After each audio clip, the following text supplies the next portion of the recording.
बिस्मिल्लाहिर्रहमानिर्रहीम अस्सलाम वालेकुम रहमतुल्लाहि व बरकातुहू। May peace mercy and blessings of Allah सुब्हानहू व तआला be upon all of you. My dear friends and viewers, आज हम देखते हैं कि उर्दू से इंग्लिश ट्रांसलेशन कैसे की जाती है। इसकी हम टेक्निक और तरीक़ाकार सीखते हैं।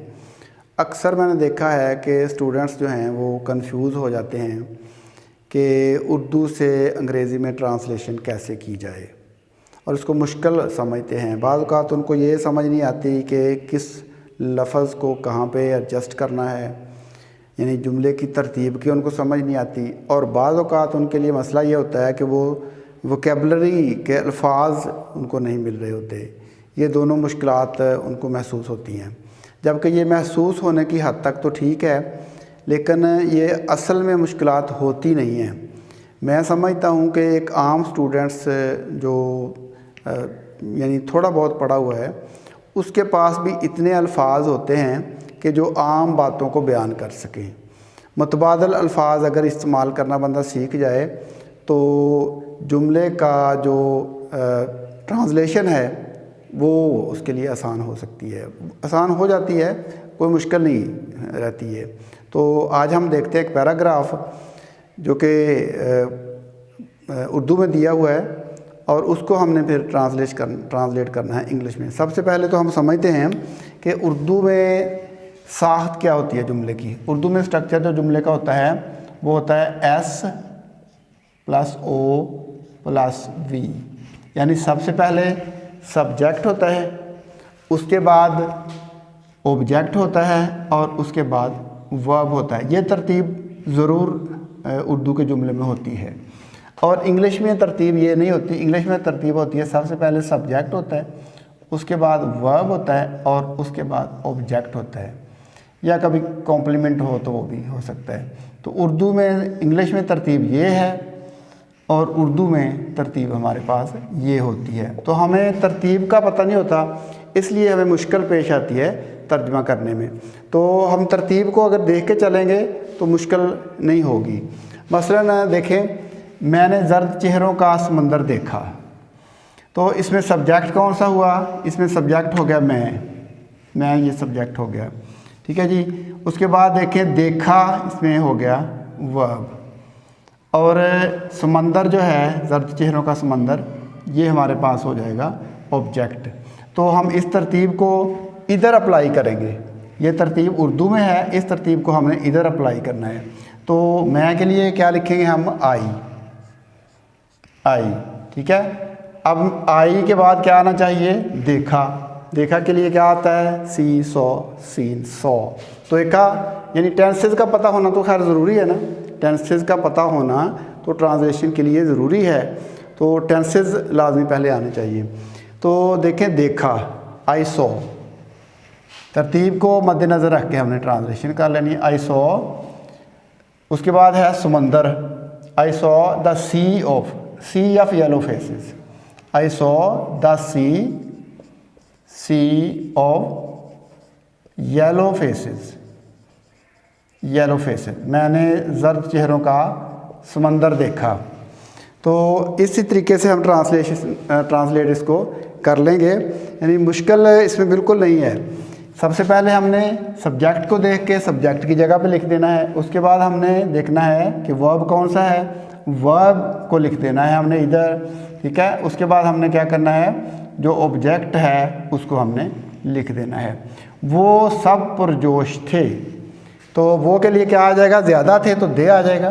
दे वर ऑल सब एक्साइटेड, वो सब पुरजोश थे। एक्साइटेड पुरजोश होता है, तो वो सब पुरजोश थे। यहाँ पे देखें ये सब्जेक्ट है, उसके बाद ये वर्ब है। तो दे वर ऑल एक्साइटेड, ठीक है। एक्साइटेड पुरजोश थे। तो इसी तरतीब के साथ हम चलते हैं। देखिए वो मुझे पसंद नहीं करते थे, तो वो मुझे पसंद नहीं करते थे, वो भी इसका मतलब ज़्यादा है वो, ठीक है। पसंद ना करने को क्या कहते हैं? डिसलाइक भी कहते हैं। और अगर इसको नेगेटिव सेंटेंस बनाएं पास्ट का तो फिर बनेगा डिड नॉट, डिडंट। तो दे डिडंट लाइक मी, वो मुझे पसंद नहीं करते थे। वो पहले आ गया दे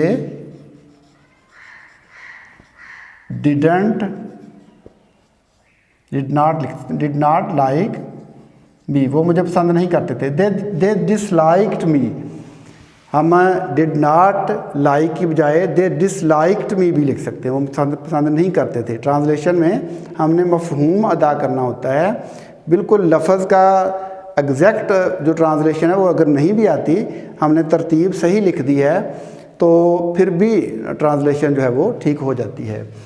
तो वो मुझे पसंद नहीं करते थे, दे डिसलाइक्ड मी, या हम लिख सकते हैं they did not like me. लेकिन अपने हाथों में बंदूक के साथ, but with the rifle in my hands. अब ये इजाफी इसमें देखें, अहम जो बात है, जो तरतीब जिसको हमने मद्देनज़र रखना है क्या थी, मैं वक्ती तौर पर अहम बन गया था, मैं वक्ती तौर पर अहम बन गया था। मैं इसमें क्या हो गया, यहाँ पे सब्जेक्ट हो गया, ठीक है। उसके बाद बन गया था, वर्ब हो गया, ठीक है।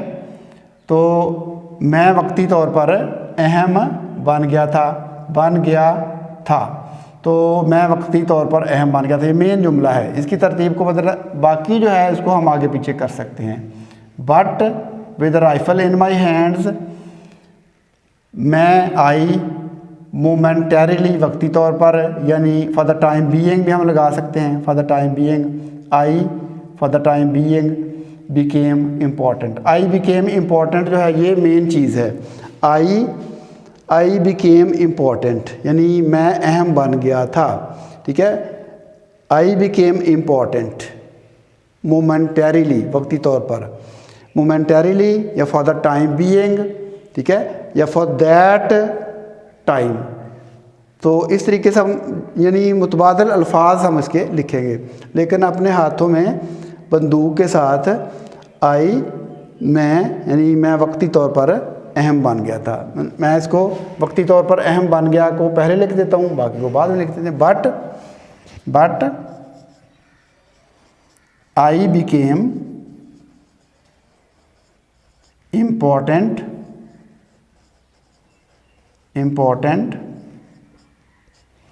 मोमेंटरीली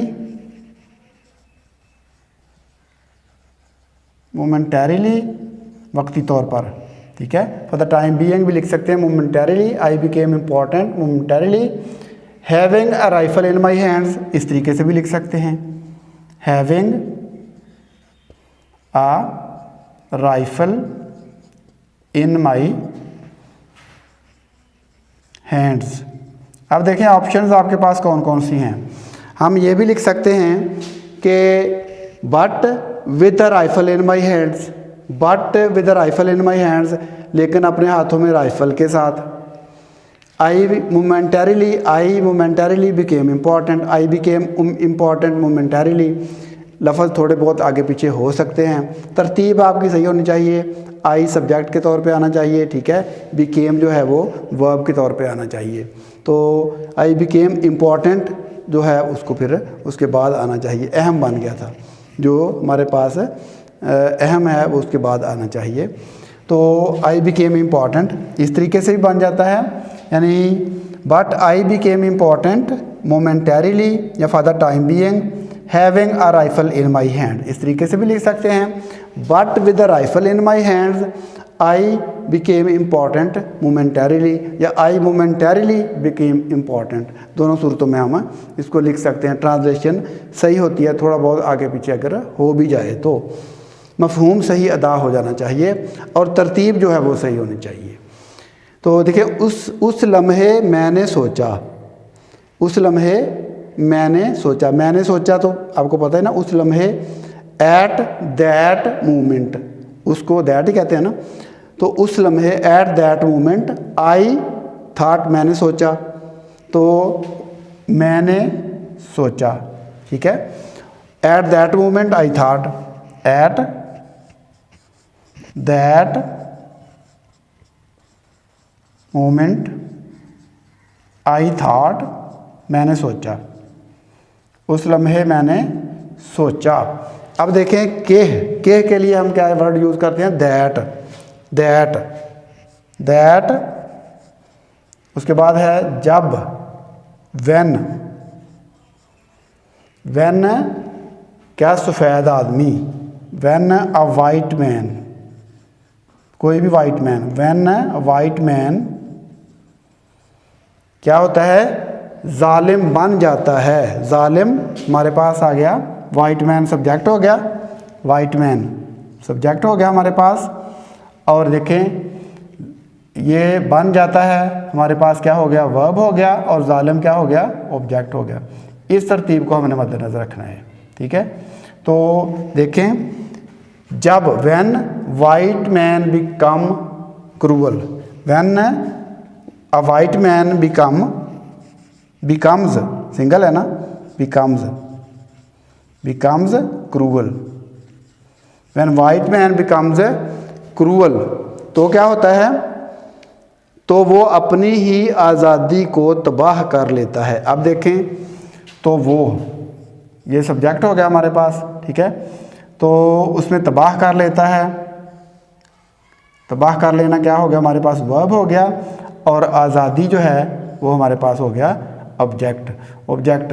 तो इस तरतीब के हिसाब से हमने तर्जुमा कर लेना है। तो वो अपनी ही आज़ादी को तबाह कर लेता है। तो when a white man becomes cruel he destroys, ruins भी लिख सकते हैं हम, RUINS, ही डिस्ट्रॉयज हिज ओन, अपनी ही, फ्रीडम लिख लें, लिबर्टी लिख लें, आपको जो लफ्ज़ आता है वो लिख लें। फ्रीडम भी हो सकता है, लिबर्टी भी हो सकता है आज़ादी के लिए। तो वो अपनी आज़ादी को तबाह कर लेता है। तो वो हमारे पास हो गया, एक के लिए इस्तेमाल कर रहे हैं तो ही आ जाएगा। तो अपनी ही ओन हो गया, आज़ादी तबाह कर लेना हमारे पास वर्ब हो गया ये, और ये वाला हमारे पास ऑब्जेक्ट हो गया है। तो सब्जेक्ट ऑब्जेक्ट की तरतीब को हमने मद्देनज़र रख के सेंटेंस बना लेना है, बेशक लंबा जितना मर्जी सेंटेंस हो। तो वो अपनी आज़ादी को तबाह कर लेता है। मैं वहाँ मकामी लोगों के सामने एक बेहुदा कठपुतली की मानत खड़ा था। मैं मकामी लोगों के सामने खड़ा था, ये पहले आप सोच लें, मैं मकामी लोगों के सामने खड़ा था।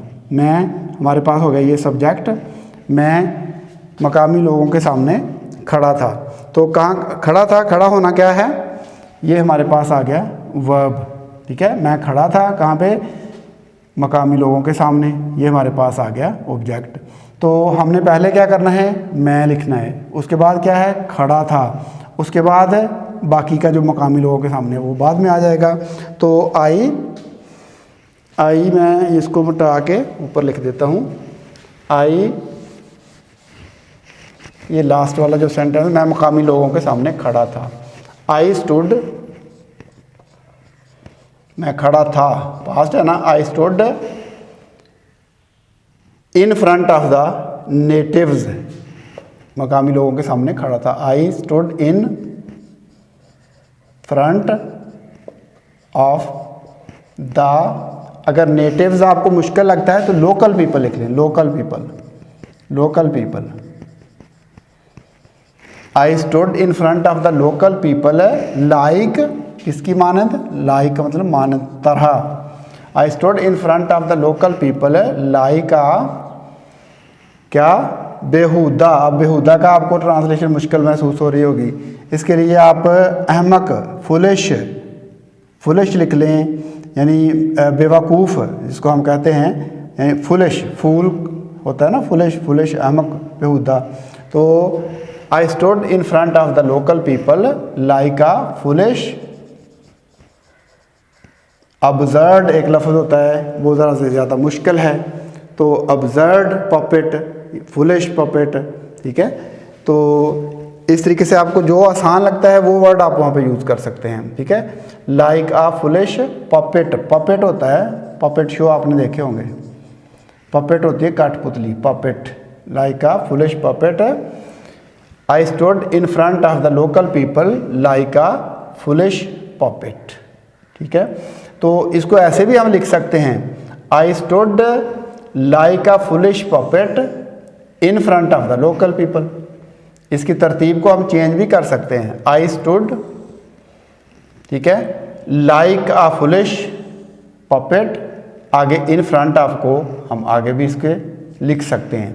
तो तरतीब यानी सब्जेक्ट, अब मैंने तरतीब इसको अगर चेंज करके लिखें तो ऐसे भी आप लिख सकते हैं, I stood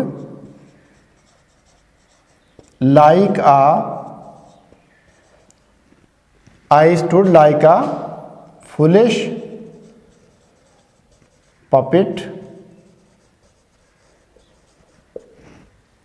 in front of the natives,